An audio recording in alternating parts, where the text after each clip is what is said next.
ជំរាបសួរអ្នកទាំងគ្នាជាពិសេសសួស្តីទៅកាន់ YouTube Creator ឬក៏យ៉ាងថា YouTuber ដែលតែងតែធ្វើវីដេអូដើម្បីរកចំណូលពីកម្មវិធី YouTube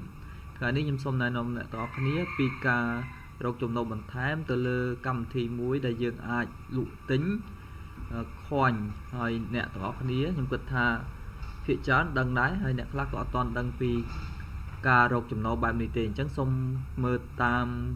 ភាគនៃការបង្ហាញហើយវាមានដំណាក់កាលដំបូងរហូតដល់ការបង្កើត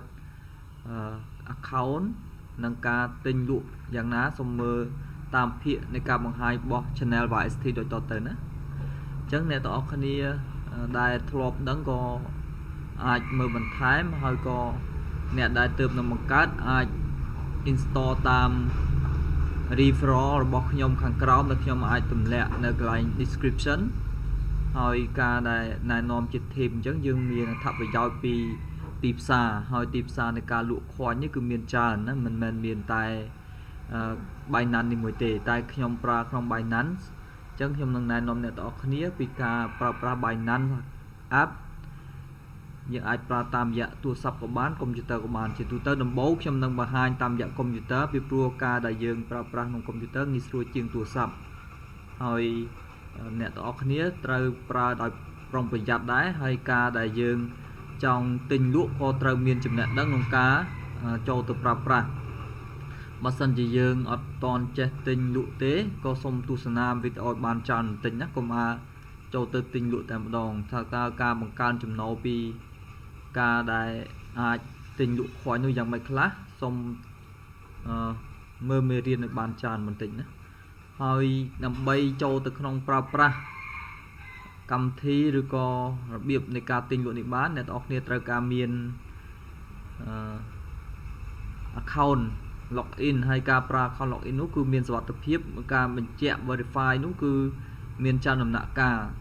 ហើយយើងត្រូវបង្កើត Gmail ឲ្យបានត្រឹមត្រូវ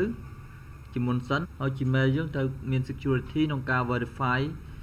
គេហៅ authentication ឬក៏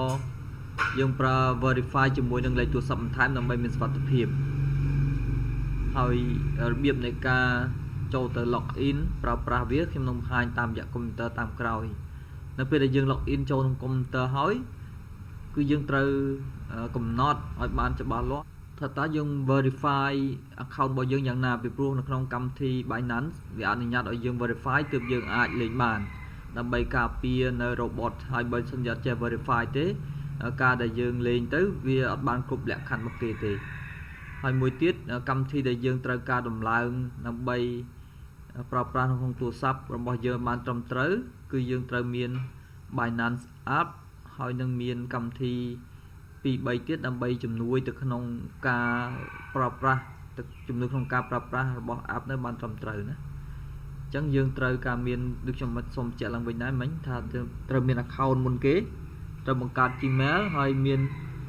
ធ្វើម៉េចឲ្យ Gmail យើងមាន security ណាមានសុវត្ថិភាពបន្ទាប់មកយើងតម្លើង app 2-3ទៀតទៅក្នុងទូរស័ព្ទរួមទាំង Binance អ្នកទាំងគ្នាអាចតម្លើងតាម referral របស់ខ្ញុំនៅតាម description ហើយនឹង app ដើម្បី security ទៅលើ app របស់យើងនឹងហើយសូមបញ្ជាក់ដែរថាយើងមិនអាចទៅលេងទិញលក់បានទេបើសិនបើយើងក្នុង wallet របស់យើងអត់មានលុយណាយើងត្រូវការលុយដែរហើយអ្នកទាំងគ្នាអាចចំណាយចាប់ផ្ដើមពី$100ទៅហើយទិញលក់នៅក្នុងតម្លៃម្ដង$15បានហើយប៉ុន្តែបើសិនជាយើងចង់ទិញលក់ក៏សូមចង់ទិញចង់លក់អីអនុវត្តវាតាមជំហានមើលវីដេអូសិនឲ្យបានច្រើនសិនណាដើម្បីឲ្យយើងមានចំណេះដឹងក្នុងការទិញលក់ហើយភាគច្រើនគេកំពុងតែវិនិយោគក៏ដូចជាទិញលក់ខ្វាញ់នេះហើយអញ្ចឹងបើសិនជាយើងអត់បានដើរទាន់សម័យបច្ចុប្បន្នបច្ចេកវិទ្យាទេយើងហាក់ដូចជាអត់ស៊ីវិល័យគេហើយទៅមុខទៀតមិនថាតែប្រទេសខ្មែរយើងទេទូទាំងពិភពលោកតែម្ដងណាគេនឹងចាប់ដើមលេងខ្វាញ់ដូចជានេះ Bitcoin នេះគឺជាស្ដេចខ្វាញ់ហើយបច្ចុប្បន្នហាងឆេងវាគឺយើងចង់ទិញវាមកខ្វាញ់ក៏ត្រូវការ$40,000ទៅ$50,000ដែរទើបអាចទិញវាបានណាអញ្ចឹងវាមានហាងឆេងមកវាអាចចុះបច្ចុប្បន្ននេះចុះទាបបំផុត$46,000ពោះបំផុត$52,000ហើយបច្ចុប្បន្នហ្នឹងអញ្ចឹងទៅមុខទៀតគេ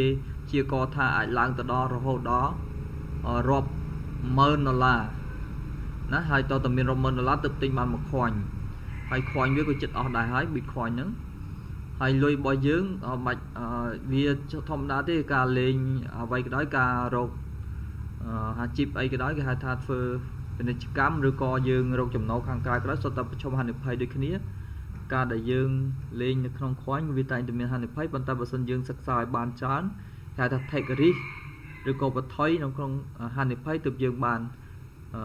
ទទួលបានផលកម្រៃខ្ពស់ដែរអញ្ចឹងយើងត្រូវសិក្សាឲ្យបានច្រើនទៅដើម្បីកុំឲ្យការវិនិយោគក៏ដូចជាការ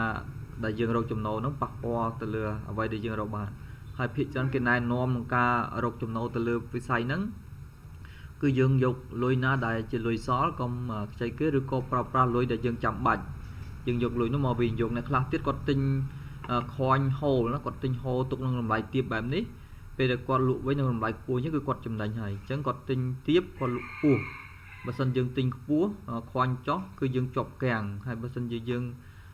ទិញទាបហើយលុយយើងច្រើនពេលយើងលក់ខ្ពស់គឺវាតែងតែចំណេញច្រើនហើយកាលណាចំណេញច្រើនលុយយើងកាន់តែច្រើនក៏ចំណេញច្រើនដែរលុយយើងតិចចំណេញតិចទៅតាមហ្នឹងទៅហើយបើសិនយើងលុយយើងតិចយើងទិញទាបកាលណាយើងដាក់លក់វិញក៏ត្រូវការខ្ពស់ដែរទើបចំណេញដោយសារតែលុយយើងតិចពេកអញ្ចឹងបើសិនជាលុយយើងច្រើនយើងទិញទាបប៉ុណ្នេះយកមិញវាឡើងអញ្ចឹងបើសិនជាយើងទិញទាបកន្លែងនេះយើងមកលក់កន្លែងនេះក៏វាចំណេញច្រើនដែរទោះបីលុយតិចក៏ដោយណាតែត្រូវដឹងថាខ្វាញ់វាមានទីផ្សាររបស់វាឡើងចុះលឿនណាពេលខ្លះទៅវាតម្លៃថ្លៃអាស្រ័យទៅលើអ្នកដែលលេងច្រើនទិញច្រើនគឺធ្វើឲ្យវាឡើងថ្លៃដែរបើសិនជាគេលក់ខ្វាញ់ច្រើនពេលនោះខ្វាញ់ចុះថោកណាគឺវាយកចំនួនទឹកប្រាក់ដែលគេយកទៅទិញខ្វាញ់ចែកនឹងចំនួនខ្វាញ់ខ្លះនៅតម្លៃទាបនៅឡើយខ្វាញ់ខ្លះទៀតឡើងថ្លៃខ្ពស់ហើយអញ្ចឹងអ្នកដែលមានលុយតិច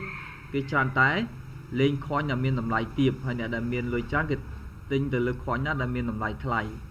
ដើម្បីយកចំណេញច្រើនអញ្ចឹងទៅនេះគឺជានេះគឺជាសេចក្តីណែនាំខ្លះៗដើម្បីឲ្យអ្នកទាំងគ្នាបានដឹង